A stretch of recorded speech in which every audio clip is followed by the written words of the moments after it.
பாடிடுவோம், நன்றியால் பாடிடுவோம். நல்லவர் இயேசு நல்கிய எல்லா நன்மைகளை நினைந்தே, நல்லவர் இயேசு நல்கிய எல்லா நன்மைகளை நினைந்தே, செங்கடல் தன்னை நடுவாய் பிரித்த எங்கள் தேவனின் கரமே. கிறிஸ்துவுக்குள் அன்பான இறை மக்களே, உங்கள் யாவருக்கும் இயேசு கிறிஸ்துவின் இனிய நாமத்தினாலே உங்களுக்கு வாழ்த்துதலை தெரிவித்துக் கொள்கிறேன். கடவுள் படைத்த இந்த உலகத்திலே எல்லா மனிதர்களும் கண்டிப்பாக வாழ வேண்டியது அவசியம். இந்த பூமியிலே வாழ தெரியாதவர்களுக்கு பரலோக ராஜ்யத்தினுடைய இரகசியங்களை அறிந்து கொள்ள முடியாது. பூமியினுடைய வாழ்க்கை என்பது மண்ணோடு கலந்து, இந்த பூமியுடைய காற்றோடு கலந்து, மனிதர்களோடு கூட, நல்லவர்கள் கெட்டவர்கள், மிருகங்களோடு கூட, பறவைகளோடு கூட, பூக்களோடு கூட கண்டிப்பாக நாம் வாழ வேண்டிய ஒரு கட்டாயத்திற்குள்ளாக இருக்கிறோம். எந்த கஷ்டங்கள் வந்தாலும் நாம் எங்கும் ஓடி ஒளிந்து கொள்ள முடியாது. எந்த நன்மைகள் நடந்தாலும் அதை நாம் நிராகரிக்கவும் முடியாது. ஏனென்று சொன்னால், நன்மையை கொடுக்கிறவர் கடவுள், துன்பங்களை அனுமதிக்கிறவர் கடவுள். கிறிஸ்துவர்களுக்கு பொதுவாக கிறிஸ்துவின் ஆவியானவருக்குள்ளாக இருக்கின்ற ஒரு நல்ல பண்புகள், அவருடைய சாயல் கொண்ட பிள்ளைகள், கிறிஸ்துவனுடைய சுவாச காற்றை தன்னுடைய வாழ்க்கையிலே சுவாசித்து கொண்டிருக்கின்ற கிறிஸ்துவர்கள், பரிசுத்த ஆவியினுடைய அபிஷேகத்தோடு கூட வாழ்கின்ற கிறிஸ்துவர்கள், தங்களுடைய வாழ்க்கையிலே கர்த்தர் உங்களை என்ன செய்ய சொல்லுகிறார், கர்த்தர் உங்களை எதற்காக வேறு பிரித்து எடுத்திருக்கிறார், அதை ஒவ்வொரு நாளும் ஒவ்வொரு மனிதனும் ஆராய்ந்து அறிந்து நிதானித்து கர்த்தருடைய இருதயம் சந்தோஷப்படும்படியாக, கர்த்தரின் ஆவியானவர் மகிமைப்படும்படியாக, கர்த்தர் இலவசமாக உங்களுக்கு கொடுத்திருக்கின்ற பரிசுத்த ஆவியானுடைய கனிகளை, வரன்களை, சந்தோஷங்களை, சமாதானங்களை, கிருபைகளை பாதுகாத்து கொள்வது ஒவ்வொரு ஆணினுடைய கடமை, ஒவ்வொரு பெண்ணினுடைய கடமையாக இருக்கிறது. இடையிலே ஒரு குறிப்பிட்ட கிராமங்களுக்குள்ளாக டீக்கடையிலே 2 விதமான டம்ளர்கள், அந்த 2 விதமான டம்ளர்கள் எதை காட்டுகிறது என்று சொன்னால், அந்த கடை வைத்து கொண்டிருக்கின்ற முதலாளியினுடைய குணங்களை வெளிப்படுத்துகிறது. அந்த முதலாளிக்குள்ளாக ஒரு இருதயம் இருக்கிறது, ஒரே ஆவி இருக்கிறது, ஒரே சரீரம் இருக்கிறது.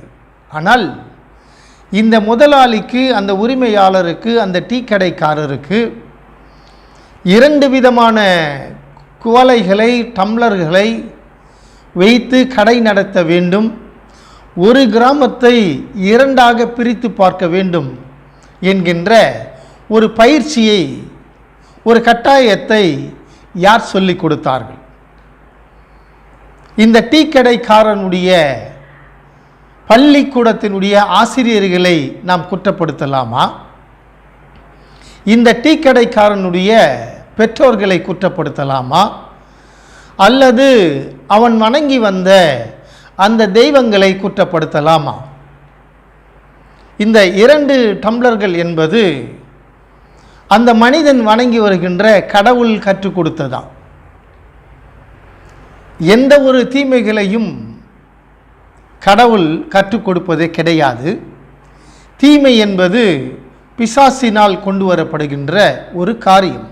ஒரு தவறை ஒரு மனிதன் உணர்ந்து இது தவறுதான் என்று அவன் அறிந்திருந்தும் அந்த தவறை செய்து கொண்டே இருந்தால் அவனை என்ன செய்யலாம்? இந்த டீ கடைக்காரர்கள், ஒரு குறிப்பிட்ட கிராமத்து டீ கடைக்காரர்களை நான் சொல்லுகிறேன். இடையிலே தொலைக்காட்சியிலே, செய்தித்தாள்களிலே பரபரப்பாக பேசப்பட்ட ஒரு சம்பவம் என்னவென்று சொன்னால், அதிகாரிகள் ஒவ்வொரு டீ கடைகளுக்குள்ளாக சென்று விசாரித்து கொண்டிருக்கிறார்கள் என்று சொல்லி, இந்த பாகுபாடு நிறைந்த, ஜாதி வித்தியாசம் நிறைந்த ஒரு உலகத்திலே நாம் வாழ்ந்து கொண்டிருக்கிறோம். இதற்கு அரசாங்கம் மட்டும்தான் பொறுப்பா? அந்த கிராமத்து தலைவர்கள் பொறுப்பு இல்லையா? அல்லது அந்த கிராமத்தினுடைய வார்டு மெம்பர்கள் பொறுப்பு இல்லையா? அல்லது இந்த வியாபாரிகளுடைய சங்கம் பொறுப்பு இல்லையா? அல்லது அந்த கிராமத்திலே இருக்கின்ற விசேஷித்த ஆலயங்கள், அதை நடத்துகின்ற சங்க தலைவர்கள் பொறுப்பு இல்லையா? எல்லா மதங்களுக்கும் தலைவர்கள் இருக்கிறார்கள், எல்லா சங்கங்களுக்கும் தலைவர்கள் இருக்கிறார்கள். ஒரு அரசாங்கம் 7.5 கோடி மனிதனுடைய தேவைகளை சந்திக்க முடியாது. ஒவ்வொரு மனிதனும் தன்னைத்தானே பாதுகாத்து கொள்ள வேண்டும். ஒவ்வொரு மனிதனும் தன்னுடைய வாழ்க்கையிலே அவன் என்ன செய்து கொண்டிருக்கிறான் என்பதை உறங்குவதற்கு முன்பு, அல்லது சாப்பிடுவதற்கு முன்பு, அல்லது தெய்வங்களை கும்பிடுவதற்கு முன்பாக யோசித்து பார்த்தால் இந்த தீமைகளை ஒவ்வொரு மனிதனும் தானாகவே விரட்டி அடித்து விடலாம். ஆனால் இவர்கள் விரட்டி அடிக்க முடியாத இந்த தீமைகளை செய்துதான் ஆக வேண்டுமா? அப்படி கொடுங்கோலினுடைய ஒரு டீக்கடை, பிரிவினையினுடைய டீக்கடை ஆசீர்வாதமாக இருக்குமா? அந்த டீக்கடையினுடைய குடும்பங்கள் ஆசீர்வதிக்கப்படுமா? இந்த டீக்கடை முதலாளிகள் அல்லது அந்த டீக்கடையிலே வேலை செய்கின்றவர்கள் வருங்காலத்திலே, வயது செல்லுகின்ற காலத்திலே எப்படிப்பட்ட ஒரு சரீர பலனை பெற்றுக்கொள்வார்? அவர்களுடைய ஆவிகள், அந்த தெய்வங்கள் அவர்களை ஆசீர்வதிக்குமா? கிறிஸ்துவுக்குள் அன்பானவர்களே, கிறிஸ்துவர்கள் அல்லாதவர்களே, உலகம் தோன்றினது முதற்கொண்டு ஒரு குடும்பத்திற்குள்ளாக பிசாசு இருந்து கொண்டுதான் இருக்கிறான். உலகம் தோன்றினது முதற்கொண்டு இந்த உலகத்தை உண்டாக்கின கர்த்தரின், கிறிஸ்துவின் ஆவியானவர், பரிசுத்த ஆவியானவர் எல்லோருக்குள்ளும், எல்லா குடும்பத்திற்குள்ளாக இருந்து கொண்டுதான் இருக்கிறார்கள். இதை நாம் யோவானின் புஸ்தகம் 4ஆம் அதிகாரம் 9ஆம் வசனத்திலே, சமாரியா நாட்டில் இருந்த ஒரு பெண், பாரம்பரிய கிணறு என்று சொல்லப்பட்ட யாக்கோபின் கிணறு என்று ஒன்று இருந்தது.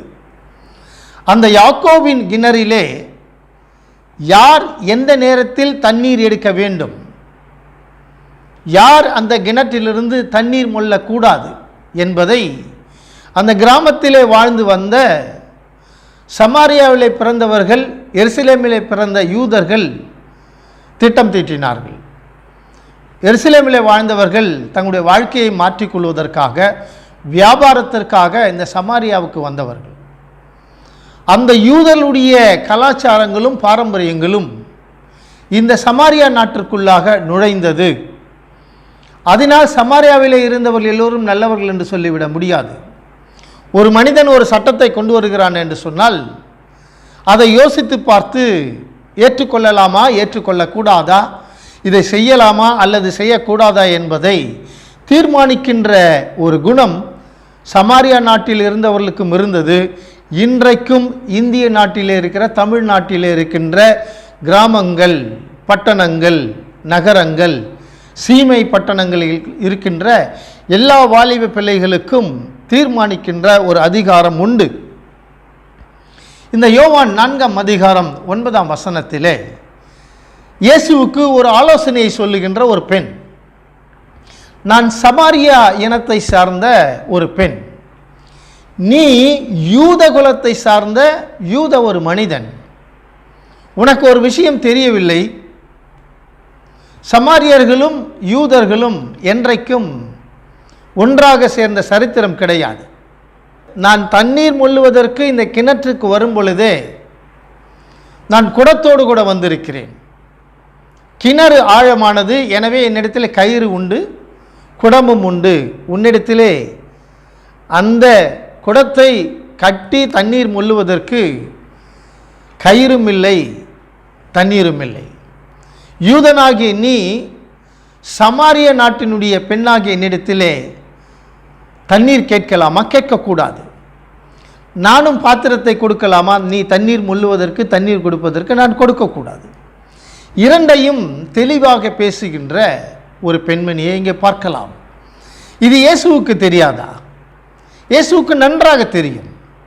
இந்த யூதர்களுக்குள்ளாக சமாரியர்களுக்குள்ளாக இப்படிப்பட்ட காலகாலமாக தலைமுறையாக ஒரு பிரிவினையின் ஆவி செயல்பட்டு கொண்டிருக்கிறது. இவர்களுக்குள்ளாக தலைமுறையாக சண்டைகள் ஓயாமல் நடந்து கொண்டிருக்கிறது.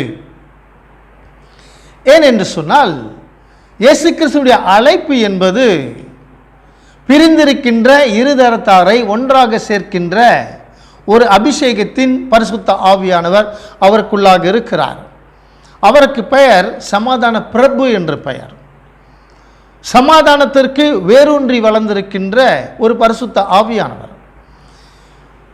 நான் என்னுடைய சமாதானத்தை உங்களுக்கு தருகிறேன், உலகம் கொடுக்கிற பிரகாரமாக அல்ல.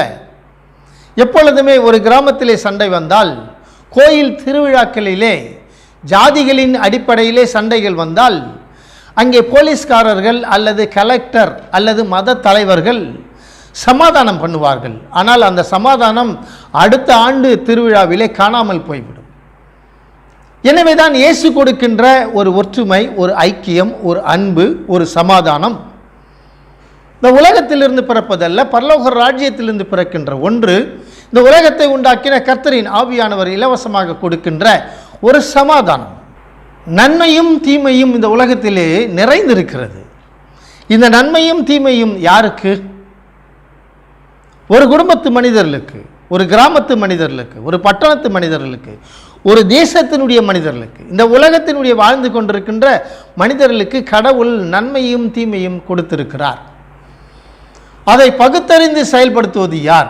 நன்மை என்பது பரிசுத்த ஆவியானவருடையது. நன்மை என்பது இயேசு கிறிஸ்துவினுடைய ஆவியினுடையது.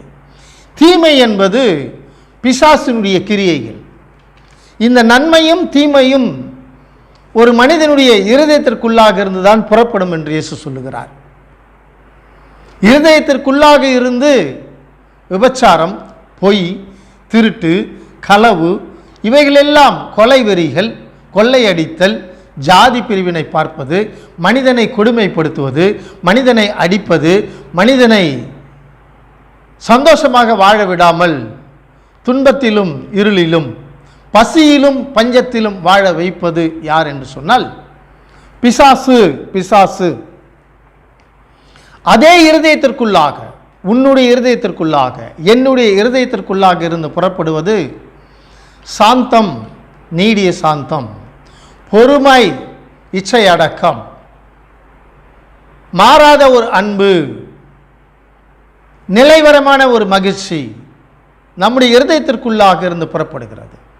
இயேசு கிறிஸ்துவினுடைய இருதயத்திற்குள்ளாக இருந்து புறப்பட்ட ஒரு முக்கியமான ஒரு கிருபை, ஒரு வரன் என்னவென்று சொன்னால் சமாதானப்படுத்துவது, சந்தோஷத்தை உண்டாக்குவது, ஐக்கியத்தை மலர செய்வது, ஒருவர் மீது ஒருவர் அன்பு செலுத்துகின்ற அந்த இரகசியத்தை இயேசு கிறிஸ்து உலகத்திற்கு கொடுக்க வந்தார். இந்த இயேசு கிறிஸ்துவினுடைய அபிஷேகத்தை பெற்ற அப்போஸ்தலர்கள் என்று சொல்லப்பட்டவர்கள், இயேசுனுடைய உண்மையான அன்பு நிறைந்த சீடர்கள் என்று சொல்லப்பட்டவர்களுக்குள்ளாக இந்த பிரிவினைகள் காணப்படுகிறது. இந்த பிரிவினைகள் எப்பொழுதுமே உடனே வேலை செய்யாது. ஏற்ற காலங்கள் வரும் பொழுது, ஏற்ற சமயங்கள் வரும் பொழுது, எங்கே சந்தேகங்கள் வருகிறதோ, எங்கே சண்டைகள் ஆரம்பிக்கிறதோ, அந்த இடத்திலே இந்த பிசாசினுடைய ஆவிகள், இந்த விக்கிரகத்தினுடைய கள்ளத்தனமான திருட்டுத்தனமான எண்ணங்களை கொண்ட ஆவிகள், இந்த விக்கிரகத்தினுடைய விபச்சாரத்தின் ஆவிகள், கொலைவெறியின் ஆவிகள் சமயம் கிடைக்கும் பொழுது தன்னுடைய தாளந்துகளை அந்த பிசாசு வெளிப்படுத்துவான். இதை நாம் அப்போஸ்தலரின் புஸ்தகம் 11ஆம் அதிகாரம் 3ஆம் வசனத்திலே சீடர்கள் பேதுருவை சந்திக்கும் பொழுது ஒரு கேள்வியை கேட்பார்கள். நம்முடைய கூட்டத்தை சாராதவன், விருத்த சேதனம் இல்லாதவன் புறஜாதியனுடைய வீட்டிற்கு சென்றது தவறு என்று சொல்லுவார்கள். இது எப்படிப்பட்ட ஒரு ஆவி? இயேசு கிறிஸ்து மரித்து உயிரோடு கூட எழுந்திருந்த பின்பு அவர்கள் மீது பரிசுத்த ஆவியை கொடுத்து, நீங்கள் உலகமெங்கும் போங்கள், அதிகாரங்களை கொடுத்து பிசாசுகளை துரத்துங்கள், தீர்க்க தரிசனம் சொல்லுங்கள், வியாதிகள் மீது கைகளை வையுங்கள் என்று ஆசீர்வதித்த ஒரு பரிசுத்த ஆவியினுடைய அபிஷேகத்தை பெற்ற இந்த சீடர்கள் பேதுருவினிடத்திலே வாக்குவாதம் பண்ணுகிறார்கள்.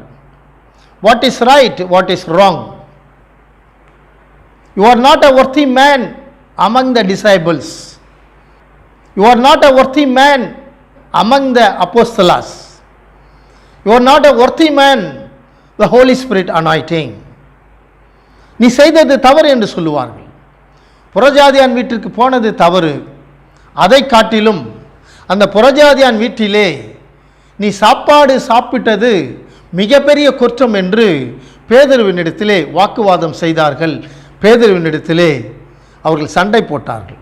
கிறிஸ்துவுக்குள் அன்பானவர்களே, அபிஷேகம் பெற்றவர்கள் செய்கின்ற ஒரு காரியத்தை, ஒரு அக்கிரமத்தை, ஒரு அநியாயத்தை, ஒரு தேவையில்லாத சண்டையை, ஒரு தேவையில்லாத வாக்குவாதத்தை பிரிவினையின் ஆவிகள் பரிசுத்த ஆவியானவரை பெற்றுக்கொள்வதற்கு முன்பாக அவர்கள் தலைமுறைகளுக்குள்ளே இருந்த அந்த பிரிவினையினுடைய வாதங்கள், பிரிவினையினுடைய சண்டைகள் அவர்களோடு கூட இருந்ததை பார்த்து பரிசுத்த ஆவியானவர் சந்தோஷப்படுவாரா? அபிஷேகம் பெற்றுக்கொண்ட மனிதனுக்குள்ளாக இப்படிப்பட்ட தேவையில்லாத கிறுக்குதனங்கள் அநேக சபை போதகர்களுக்குள்ளாக, அநேக தீர்க்கதரிசிகளுக்குள்ளாக இன்னமும் குடிகொண்டிருக்கிறது. அதற்கு காரணம் என்னவென்று சொன்னால், ஒரு மனிதனுடைய மனமாற்றம் என்பது ஒரு இமை பொழுதிலே நடப்பது, அது கட்டாயத்தினால் நடப்பது அல்ல. பரலோக ராஜ்யம் இருதயத்தில் சுத்தமுள்ளவர்களை தமக்கென்று தெரிந்து கொள்கிறது. புறஜாதியார்கள் கிறிஸ்துவர்கள் ஆனால் அவர்கள் கிறிஸ்துவுக்குள்ளாக சிலர் ஜீவிப்பது கிடையாது. அவர்களை குறித்து இயேசுநாதர் கவலைப்படுவதும் கிடையாது. ஏன் என்று சொன்னால், பழைய ஏற்பாட்டு காலத்திலே அபிஷேகம் பெற்ற பலர் தற்கொலை செய்து கொண்டார்கள். புதிய ஏற்பாட்டிலேயும் யூத மதத்தை சார்ந்த ஒரு போதகன் அவன் தன்னைத்தானே விட்டு கொடுப்பதற்கு இயேசுவோடு கூட சேர்ந்து ஊழியம் செய்ய வரவில்லை. அவன் மனமாறவும் இல்லை. காரணம் என்னவென்று சொன்னால், அவனுக்குள்ளே இருந்த ஒரு பெருமை, அவனுக்குள்ளே இருந்த ஒரு ஜாதி வித்தியாசம், அவனுக்குள்ளே இருந்த ஒரு மேட்டிமை, அவனுக்குள்ளே இருந்த ஆவியினுடைய கிரியை இயேசுவையும் அவனையும் பிரித்து போட்டது. பணக்கார வாலிபன் அவனும் என்ன சொல்லுவான்? இயேசுவோடு கூட வாழ்வதற்கு விருப்பம் இல்லாமல் அவனுக்கு பணத்தின் மீது ஆசை இருந்ததினால் அவன் இயேசுவை விட்டு பின்வாங்கி போய்விட்டான். அவனை குறித்து இயேசுநாதர் கவலைப்பட்டாரா? யூதாசை குறித்து இயேசுநாதர் கவலைப்பட்டாரா? இந்த 3 நபர்களும் மனம் திரும்ப வேண்டும் என்பதற்கு இயேசு என்றைக்காவது ராத்திரி முழுவதும் ஜெபம் பண்ணினாரா? இயேசு என்றைக்காவது வனாந்தரத்திலே போய் முழங்கால் படியிட்டு ஜெபம் பண்ணினாரா? இயேசு என்றைக்காவது இந்த 3 பேருக்காக உபவாசம் இருந்திருக்கிறாரா? உண்மையிலே கிடையாது. அப்படி சரித்திரங்கள் பேசவில்லை. தீங்கு நாளுக்காக துன்மார்க்கன் உண்டாக்கப்பட்டிருக்கிறான். சபைக்குள்ளே இந்த வேறுபாடுகள், இந்த கேவலங்கள், இந்த அசிங்கங்கள் சபைக்குள்ளாக இருக்கிறது. யார் எந்த இடத்தில் உட்கார வேண்டும் என்பதை சபை போதகன் தீர்மானிக்கிறான். வசதி படைத்தவர்கள், படித்தவர்கள் வந்தால் அவர்களுக்காக ஒரு அழகான நாற்காலிகள், ஏழைகள் நடுத்தர வர்க்கத்தை வந்தவர் சொன்னால் ஏழைகள் வந்தால் அவர்களுக்காக ஒதுக்கப்பட்ட ஒரு குறிப்பிட்ட இடத்தை போதகன் காட்டுகிறான். சங்கீத பகுதியை யார் வாசிக்க வேண்டும்? ஞானிகள் வாசிக்கலாம், தவறு கிடையாது. ஏழை வாசிக்க கூடாதா? படித்தவர்கள் வாசிக்கலாம், படிக்காதவன் வாசிக்க கூடாதா? படிக்காதவர்களோடு கூட பரிசுத்த ஆவியானவர் இல்லையா? நாம் மற்றவர்களை குற்றப்படுத்துவதற்கு முன்பாக நம்மை நாமே சீர்தூக்கி பார்க்க வேண்டும். கிறிஸ்துவுக்குள் அன்பானவர்களே, இயேசு கிறிஸ்துவை குற்றப்படுத்தின யூத மார்க்கத்தார், இயேசு கிறிஸ்துவை குற்றப்படுத்தின வேத பாரகர்கள், இயேசு கிறிஸ்துவை குற்றப்படுத்தின வேத பண்டிதர்கள், பரிசேயர்கள், சதிசேயர்கள், பிரதான ஆசாரியர்கள் இயேசுவையும் குற்றப்படுத்தினார்கள். நாம் சில நேரங்களிலே கொலைகாரர்களை, விபச்சாரிகளை, கொள்ளைக்காரர்களை பார்த்தால் பயந்து ஓடி ஒளிந்து கொள்கிறோம். சில சபைகளிலே அவர்களுக்கு முக்கிய இடங்கள் கொடுப்பது கிடையாது. உலகத்திலே தவறு செய்தவன் சபைக்குள்ளாக வருகிறான் என்று சொன்னால் அந்த சபை அந்த மனிதனை மீண்டுமாக நரகத்திற்குள்ளாக, மீண்டுமாக பாதாளத்திற்குள்ளாக, மீண்டுமாக இருளின் ஆவிகளுக்குள்ளாக அவனை அனுப்பக்கூடாது. அவன் வரவில்லை சபையை தேடி, பரிசுத்த ஆவியானவர் அவனை சபைக்குள்ளாக கொண்டு வருகிறார். இதையே நாம் லூக்கா 15ஆம் அதிகாரத்திலே மனம் திரும்பிய மைந்தன் வரும் பொழுது அழுக்கு கந்தையோடு கூட, கண்களிலே அழுக்கோடு கூட, கழுவாத முகத்தோடு கூட, பல் துலக்காத ஒரு நாற்றத்தோடு கூட வந்த தன்னுடைய மகனை தகப்பன் என்ன செய்தான்? ஓடி சென்று கட்டிப்பிடித்து ஆற தழுவி அந்த அழுக்கு நிறைந்த முகத்திலே முத்தம் விட்டான் என்று வேதம் சொல்லுகிறது. சபை இன்றைக்கு அதை செய்வதற்கு துணிச்சல் இருக்கிறதா? தைரியம் இருக்கிறதா? அவன் காலனியைச் சேர்ந்தவன், அவன் படிக்காதவன், அவனிடத்திலே பணம் இல்லை, அவன் அழகில்லாதவன் என்று பிரித்து பார்க்கின்ற ஒரு சபை. இயேசுனுடைய குணங்களை பாருங்கள். லூக்காவின் புஸ்தகம் 15ஆம் அதிகாரம் 2ஆம் வசனத்திலே பாவிகளோடு கூட சேர்ந்து பாவிகளின் வீடுகளுக்கு சென்று அவர் ஆகாரம் புசித்தார், அவர் சாப்பிட்டார். அதனுடைய அர்த்தம் என்ன? சபை செய்யாததை, கிறிஸ்துவ வீடுகள் செய்யாததை இயேசு செய்திருக்கிறார். நம்முடைய வாழ்க்கையிலே, கிறிஸ்துவ வீடுகளிலே யாரை அழைக்கிறோம், யாரை நேசிக்கிறோம், யாருக்கு உபசரிப்பு அதிகமாக இருக்கிறது? கண் பார்வை உடையவனுக்கு நீ வழிகாட்ட தேவையில்லை. ஐஸ்வர்யவானுக்கு நீ நன்மை செய்தால் மீண்டுமாக அவன் உனக்கு நன்மை செய்து விடுவான். இயேசு பாவிகளின் வீட்டிலே செய்த ஒரு சமத்துவத்தை நாம் ஆராய்ந்து பார்க்க வேண்டும். எப்படிப்பட்ட ஒரு சமத்துவத்தை இயேசு எடுத்து கூறினார் என்று சொன்னால், பாவிகளோடு, கொலைக்காரர்கள், அக்கிரமக்காரர்கள், திருடர்கள், அவர்களோடு கூட சேர்ந்து இயேசுவும் உட்கார்ந்து சாப்பிட்டார். அந்த அக்கிரமக்காரர்களுக்கு வாழை இலை போட்டார்கள் என்று சொன்னால் இயேசுவுக்கும் வாழை இலையை போட்டார்கள்.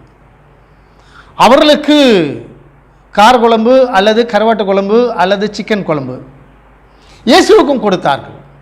இயேசுக்கு டோமினோஸ் அல்லது இயேசுவுக்கு கேஎஃப்சி, இயேசுவுக்கு பெப்சி கோக் கொடுத்துவிட்டு அவர்களுக்கு அலுமினிய டம்ளரில் தண்ணி கொடுத்தாங்க அப்படி என்பது அல்ல.